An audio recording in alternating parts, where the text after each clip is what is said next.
All right, prediction number 5. I think you're going to have a shifting transition question. A shifting transition basically means you need to figure out where to put the transition word. It could come before the punctuation mark or after the punctuation mark. You also need to figure out what kind of punctuation mark you need. So for a shifting transition, I recommend tackling it in 2 steps.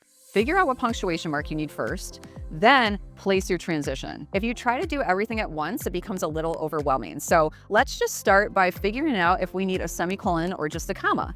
We're going to determine that because a semicolon needs 2 complete sentences, a comma does not. So I'm going to start with this first part, and I'm just going to read up to nickname. Scott Huron himself resisted the Godfather nickname. All right, that's a complete sentence. So on our first side, we have a complete sentence. Now I'm going to read the second side. Feeling that it didn't encapsulate his devotion to the broader African-American blues music tradition as well as bluesologist, the moniker he preferred, what? Okay, I'm left hanging here.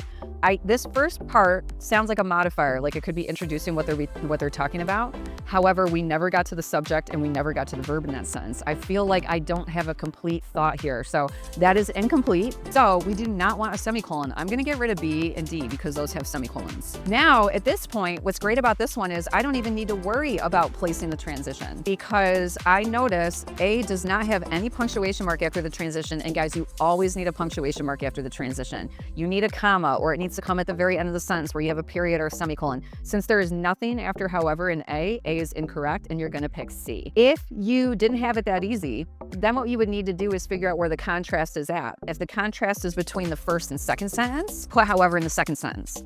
If the contrast is between the second and the third sentence where they're going against each other, put the contrast word in the third sentence. You're always gonna place the transition word in the last sentence of the 2 sentences where the relationship is at.